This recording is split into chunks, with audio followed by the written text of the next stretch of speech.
नमस्कार, आप देख रहे हैं दिल्ली का खास न्यूज बुलेटिन। राजधानी में आज की शुरुआत एक दर्दनाक हादसे से हुई, जहां इमारत में आग लगने से 2 लोगों की झुलसकर मौत हो गई। शुरुआती जांच में ई रिक्शे की बैटरी फटने से आग लगने की आशंका है, लेकिन दिल्ली की आज की कहानी सिर्फ हादसे तक सीमित नहीं है। कूड़े से परेशान दिल्ली को साफ करने के लिए 47 दिन का बड़ा अभियान शुरू हो गया है।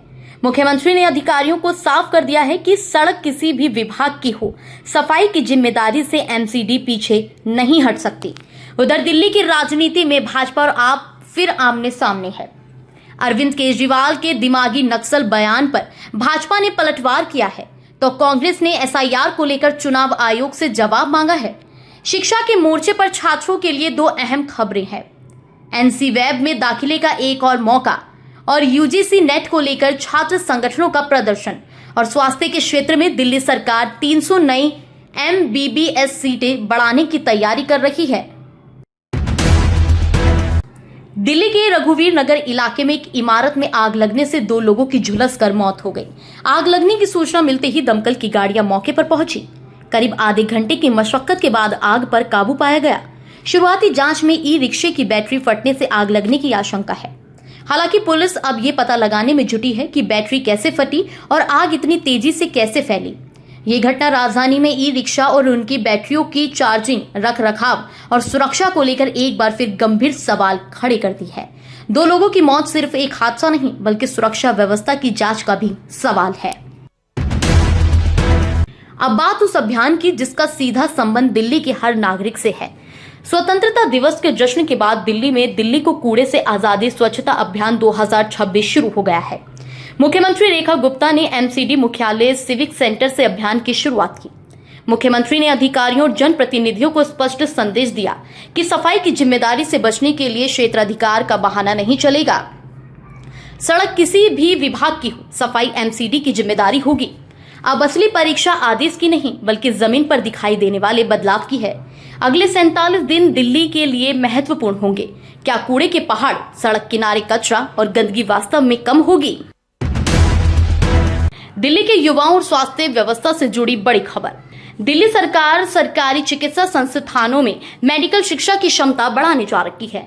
द्वारका स्थित इंदिरा गांधी अस्पताल और गुरु गोविंद सिंह अस्पताल से जुड़े निर्माणाधीन मेडिकल कॉलेजों में 150 एमबीबीएस सीटों का प्रस्ताव है, यानी कुल 300 नई एमबीबीएस सीटें। इसके अलावा 103 पीजी और डीएनबी सीटें और 5 फेलोशिप सीटें बढ़ाने का प्रस्ताव है।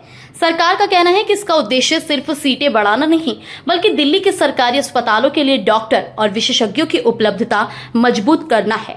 अगर प्रस्ताव मंजूर होकर जमीन पर उतरता है तो मेडिकल शिक्षा के साथ दिल्ली की स्वास्थ्य व्यवस्था को भी इसका फायदा मिल सकता है। अब दिल्ली विश्वविद्यालय से जुड़ी बड़ी खबर। एनसी वेब में 3 कट ऑफ जारी होने के बावजूद कुछ सीटें खाली हैं, इसलिए आज विशेष कट ऑफ जारी की जाएगी। लेकिन यहाँ छात्रों को एक बात ध्यान रखनी होगी, ये मौका उन्हीं छात्रों के लिए है जिन्होंने पहली से तीसरी कट ऑफ तक दाखिला नहीं लिया है, यानी जिन छात्राओं का दाखिला अब तक नहीं हो पाया है, उनके लिए ये मौका बेहद महत्वपूर्ण है।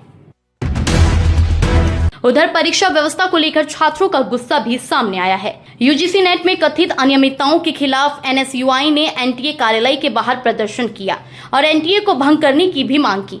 वहीं एबीवीपी ने भी नेट के 3 पेपर दोबारा कराए जाने को लेकर शिक्षा व्यवस्था पर सवाल उठाए हैं। राजनीतिक आरोप प्रत्यारोप अपनी जगह है, लेकिन छात्रों का सबसे बड़ा सवाल है, अगर परीक्षा व्यवस्था पर ही भरोसा नहीं रहेगा तो लाखों छात्रों के भविष्य का क्या होगा? हर घर तिरंगा 2026 अभियान के तहत एनडीएमसी ने तिरंगा यात्रा निकाली। मुख्यमंत्री रेखा गुप्ता ने जनपद रेडियल से यात्रा को हरी झंडी दिखाई। इसमें 6000 से ज्यादा विद्यार्थी, शिक्षक, कर्मचारी, अभिभावक और नागरिक शामिल हुए। कनॉट प्लेस के इनर सर्कल में तिरंगा लेकर लोगों ने मार्च किया। मुख्यमंत्री ने इसे विकसित भारत के संकल्प से जोड़ा और कहा कि देश के निर्माण में युवाओं की भूमिका महत्वपूर्ण है। अब सीधे राजधानी की राजनीति पर आते हैं। भाजपा के राष्ट्रीय अध्यक्ष नितिन नबीन के हाथ में उल्टा राष्ट्रीय ध्वज दिखाती कथित फर्जी तस्वीर सोशल मीडिया पर वायरल होने के मामले में दिल्ली भाजपा ने पुलिस से शिकायत की है। भाजपा के 3 सदस्यीय प्रतिनिधिमंडल ने विशेष पुलिस आयुक्त देवेश श्रीवास्तव से मुलाकात की। पार्टी ने मामले की जांच और दोषियों की गिरफ्तारी की भी मांग की। ये मामला इसलिए महत्वपूर्ण है क्योंकि सोशल मीडिया पर फर्जी तस्वीरें कुछ ही मिनटों में हजारों लोगों तक पहुंच जाती है। भाजपा के राष्ट्रीय अध्यक्ष नितिन नबीन की नई राष्ट्रीय टीम में दिल्ली के 2 अनुभवी नेताओं को जगह मिली है। पूर्व महापौर जयप्रकाश को राष्ट्रीय टीम में मंत्री बनाया गया है। वहीं डीडीए सदस्य राजीव बब्बर को नॉर्थ ईस्ट का सह संयोजक नियुक्त किया गया है। दिल्ली भाजपा संगठन के लिहाज से दोनों नियुक्तियों को महत्वपूर्ण माना जा रहा है। अब आज की सबसे बड़ी राजनीतिक भिड़ंत। अरविंद केजरीवाल ने प्रधानमंत्री के दिमागी नक्सल वाले बयान पर प्रतिक्रिया देते हुए कहा कि अगर देश में सवाल उठाने और व्यवस्था बदलने की बात करना दिमागी नक्सल होना है तो उन्हें इस पर गर्व है। संजय सिंह ने भी केंद्र सरकार पर युवाओं और छात्रों की आवाज को दबाने का आरोप लगाया, लेकिन भाजपा ने इस पर पलटवार किया। दिल्ली भाजपा अध्यक्ष हर्ष मल्होत्रा ने केजरीवाल के बयान को हास्यास्पद बताते हुए उनकी राजनीतिक सोच पर सवाल उठाए। यानी स्वतंत्रता दिवस के बाद दिल्ली की राजनीति में नया मुद्दा जोर पकड़ चुका है। सवाल उठाने वाला कौन और दिमागी नक्सल किसे कहा गया? आने वाले दिनों में इस बयान पर राजनीति और तेज होने की संभावना है। अब एक संवेदनशील और जन भावना से जुड़ा मुद्दा। कल्याणपुरी में सफाई कर्मी अनिल की हत्या के विरोध में आप विधायक कुलदीप कुमार का धरना दूसरे दिन भी जारी रहा। आपने मृतक परिवार के लिए 1 करोड़ रुपए मुआवजा, परिवार के एक सदस्य को सरकारी नौकरी और आरोपी के खिलाफ फास्ट ट्रैक कोर्ट में मुकदमा चलाने की मांग की है। कुलदीप कुमार ने सरकार पर पीड़ित परिवार की अनदेखी का आरोप लगाया और न्याय मिलने तक आंदोलन जारी रखने की भी बात कही।